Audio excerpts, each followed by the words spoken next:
Oh, I love 360 feedback. We just ask everyone what they think, right?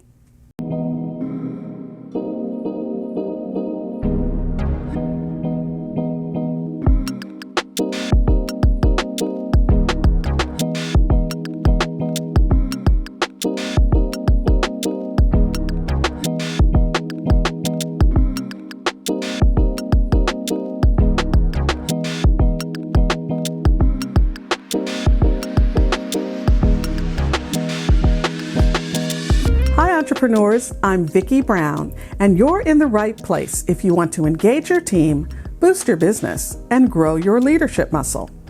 So just ask everyone what they think. Well, not exactly. If you're expecting the 360-degree feedback to be a casual chat around the water cooler, well, you're in for a bit of a surprise. Because to be successful, the process has to be a bit more structured and focused, and dare I say, intense. But in a good way, I promise.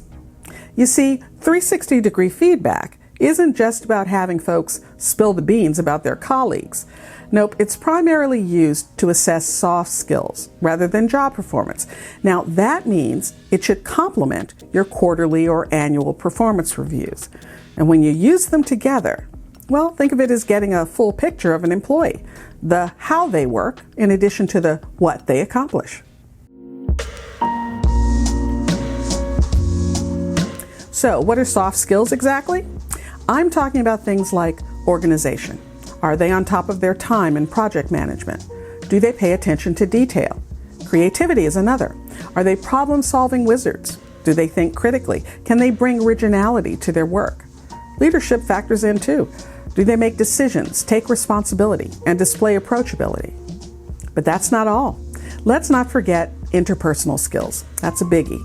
Are they confident, empathetic, positive? Can they handle stress? How about, are they enthusiastic about their role and the company? And speaking of the company, are they aligned with its values, mission, vision, strategic plans, and process?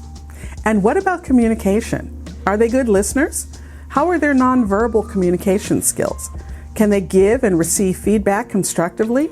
We also need to consider teamwork. Do they participate? Are they always ready to help? Can you rely on them? So you see, soft skills are infused in every part of the day-to-day. It's kind of the oil that makes sure the machine is running well.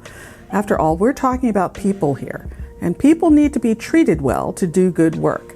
And if they have a colleague that, well, just doesn't get it and can't play well with others, well, then you're going to have a problem.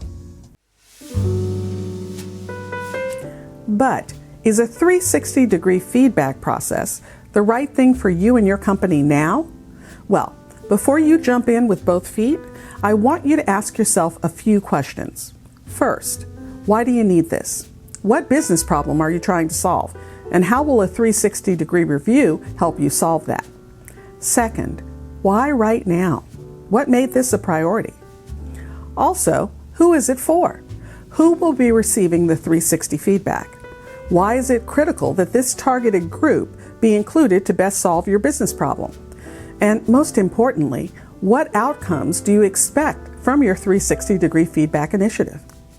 These questions are foundational to framing the goals of your 360 review process. Once you have clarity on these, you can decide who's going to participate.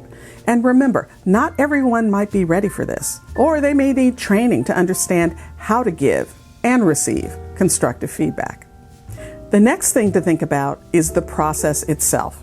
What does it look like in terms of timing, tools, help, or vendor software? How will the participants be selected?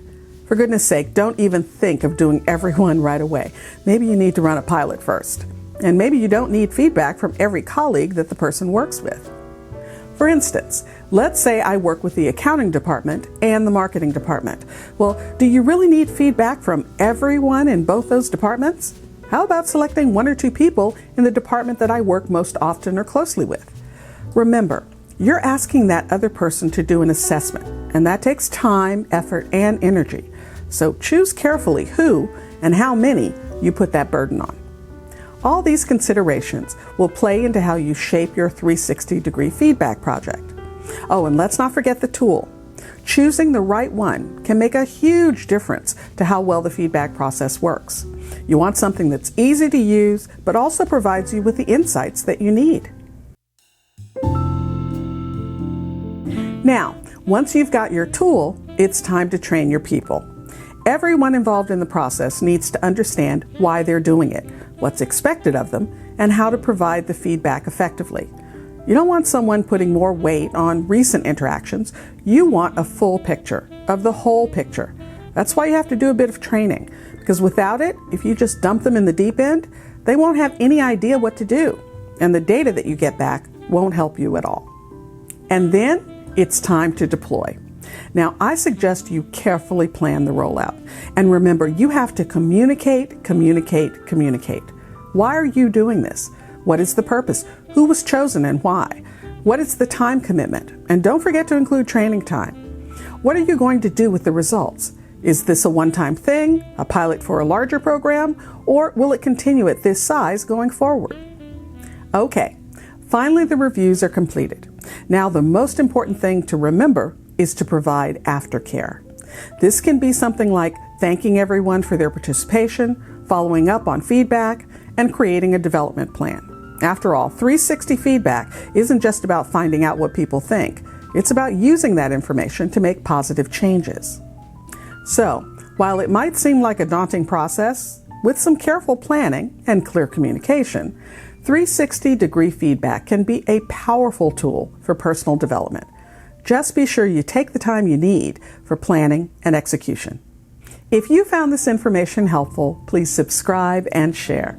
And remember, your inspired leadership is the secret sauce to having a high-performance team and a wildly successful business you'll love. I'll see you next time on Leader's Journey.